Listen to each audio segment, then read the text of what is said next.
Fed's made its point of view. Right. Mr. Honig has made his point of view clear. What do you think? Well, to me, I always come back to the same issue, which is that Bernanke's doing everything right. He said that he correctly typified all what the Federal Reserve beige book and all the different reports said. It's not that great. Maybe it's getting a little better. That's terrific. He is not going to let us slip back into a recession. Why people think that he will by risking tightening rates, and I loved your poll of people, is beyond me. Why do people always presume that he's not that bright?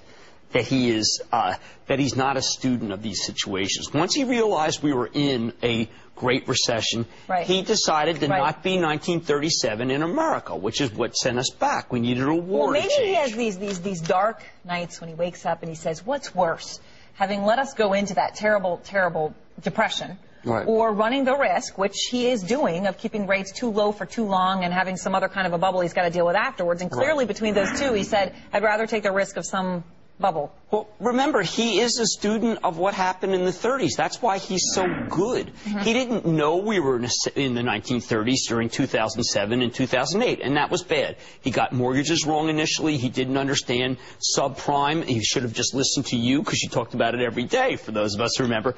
But I think that once he got on the case, his view is worth revering and he has more gravitas than anyone else in government. So I refuse to buy into the notion that he doesn't know what to do.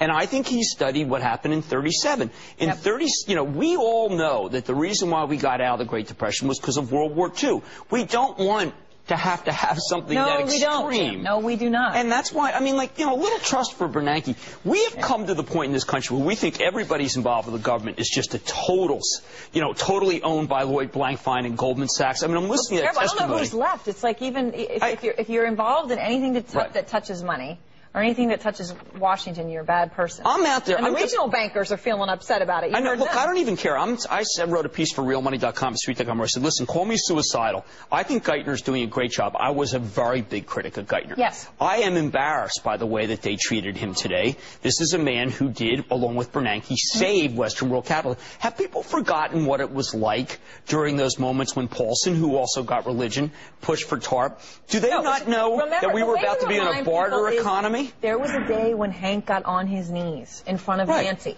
Pelosi. There was a day. Well, and that should make people understand how dire the circumstances the New York Times did a series of stories about AIG and Goldman. They never talk about how much AIG bailed out the European banks.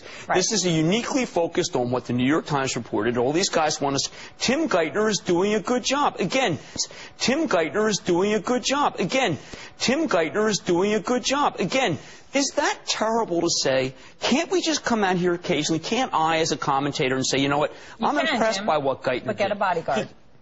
I already have one. And I feel strongly that Geithner, this is AIG, Goldman, and you know what? The Bavarian Illuminati, the Trilateral Commission, Goldman Sachs, and the Queen of England are not all bad. Wow. Goldman, and you know what? The Bavarian Illuminati, the Trilateral Commission, Goldman Sachs, and the Queen of England are not all bad. Wow. Goldman, and you know what? The Bavarian Illuminati, the Trilateral Commission, Goldman Sachs, and the Queen of England are not all bad. Wow. All right, we got to squeeze a couple of things in here. All right, first of all, let's do this one. Apple? This iPad. Right. Well, look, I've got to tell you, Would you buy an iPad? Tomorrow. You want an iPad? I will go to now, you can't have to wait 60 days, unfortunately, but yes, I want an iPad. With an AT&T